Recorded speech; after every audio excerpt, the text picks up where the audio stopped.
Imagine this. You just sat down at the table ready to run your one-shot. Prep went great, and you even built a roadmap for yourself, so you're not worried about running over time at all. You're super excited, and all of your players sitting at the table can feel that energy coming from you. It's palpable. But as soon as you start, problems start popping up. You wanted this one shot to have a more serious tone, but when two of your players introduce their much more comedic characters, you can sense a bit of awkward energy at the table, but you make your way through it.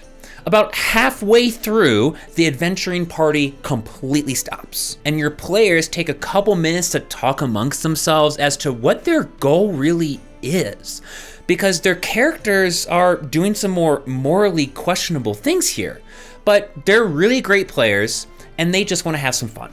So they quickly wrap it up and keep moving forward, even though you can sense a bit of dissatisfaction and that they're just going along with it because they can feel where the next encounter is. A bit later, the one shot ends and everyone says that they had a really great time, but you hold back that one player who seems particularly unsatisfied, and like a good GM, you ask her what's up, where you then learn what she really wasn't expecting was to be solving multiple different puzzles, and she really would have loved to have more than one short battle. So overall, the one shot was a success, but you know it could have been so much better. Hey everyone, David Fox from Modular DM here, and that experience I just described is something that happens all the time in one-shots. And all of those problems are ones that can be easily solved by sending your players a really good prompt ahead of time. Unfortunately, a lot of us GMs get caught up in our prep work and we don't take time to think about what our players need to know beforehand, so they can build characters that mesh really well with the one-shot and have the right mindset once they sit down to play. Because it's not just us GMs who define the success and how much fun a one-shot is, the players have just as equal amount of a role. Now, that sounds like a lot of work, but it can be really quick and simple. So let's flip over to Google Docs, where I'll share the one-shot prompt template I use to write these prompts super quickly and never miss a key piece of information. All right, so we're here in the one-shot prompt template now. It's a bunch of different sections and various questions to help you as a GM start thinking about answering different questions that your players are likely going to have so that they can build characters purposefully built to make your one-shot as much fun as humanly possible. Now, the one-shot that we need to build a prompt for today is the Eternal Library. Now, if you watched a previous video, you already know what that one-shot is, but if not, for the most part, the players are going into a library, they need to steal a book inside and exit. So let's get started and set all of this up. All right, so we cleaned up the prompt template here and it's now ready for us to go answer each of these guiding questions, which will help us make a really great prompt we can send over to our players that will answer just about every single question that they have. To start off here, we have to figure out where are the players going to be, because that can be really helpful for them to have a little bit of a background and context to help build really great characters. So in this particular instance, they're going to be inside of a massive capital city, of which there is a massive tower that's a library that contains every single tome that's ever been written. Next, they need to know, well, what are we going to be doing, right? What's our task?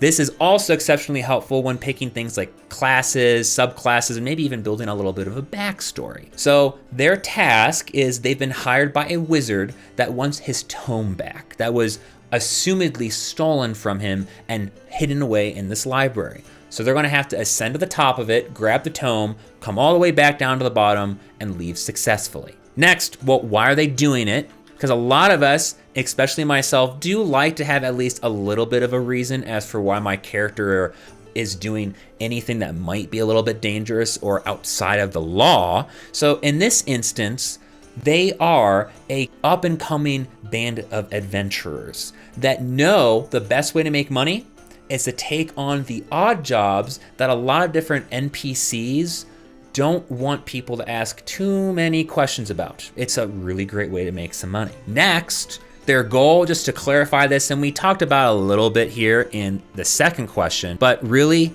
It's just to grab the tome and get out alive. That's the only thing they have to do.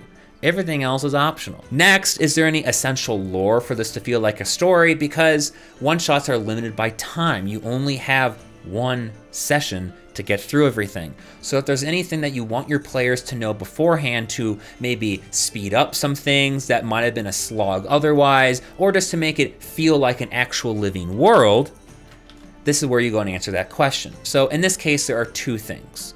One, the characters already know each other.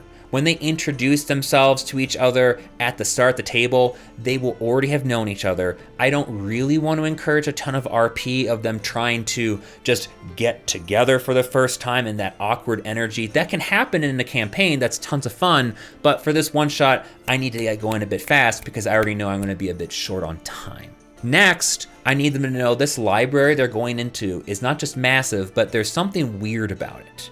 See, people who go in, there are rumors that they never return. It's very magical and mystical. It's not just a simple library. Next, what's the tone and atmosphere going to be like? Well, it's probably going to be pretty adventuristic. Since every single floor in this library, I'm planning to be almost a different plane of existence where there might be trees growing, and I want them to see maybe things like, oh, there's a painting that's moving and almost living. Can I jump into it? And I want to encourage that because it'll be a lot of fun. So I need to make sure to tell them, don't worry too much about things you're doing causing instant death or something like that. Feel free to be a bit adventuristic, and it might even help you, or if you get unlucky, hurt you. But for the most part, have fun with it.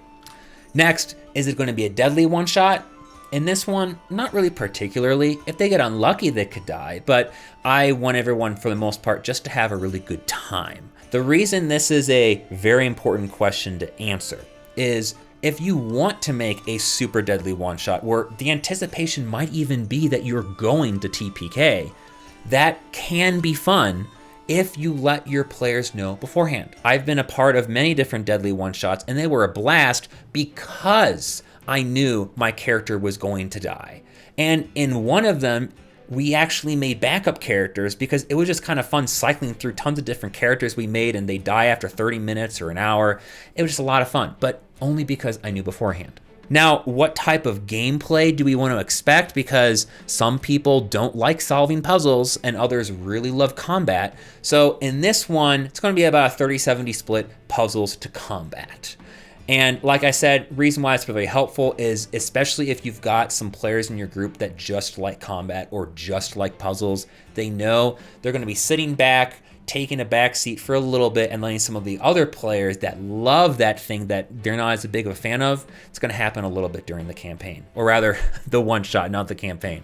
Now, are there any questionable themes in this one? No, but if there are in your one shot, be sure to absolutely spell that out for them. Your players will really appreciate you for it. All right, so now that we've answered all these different guiding questions, we can very simply write a great written version of this that we can send to our players because we know everything that we need to mention. So in this case, here's what we've got.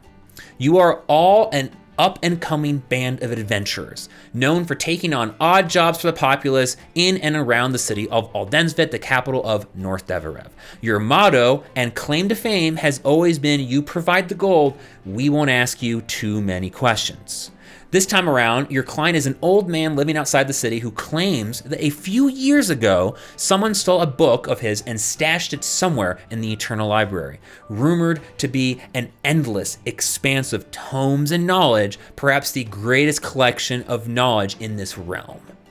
He wants you to break into the inner sanctum of the library, find his book, and take it and return it to him. He promises a hefty reward of 2,000 gold pieces and a wand that can make anyone you desire smile for 24 hours. Then I made sure to add just a little quick note here that touches on one of the guiding questions in here, which is you should expect a puzzle or two amidst combat, and don't be afraid to be curious about various things you may encounter on your way. Most things will not outright kill you unless you get very unlucky, and may even aid in your adventure. What's great about these guiding questions is I just noticed something that I need to go and edit in this prompt, which is I didn't specify to the players that this library is wild and has rumors of people never returning.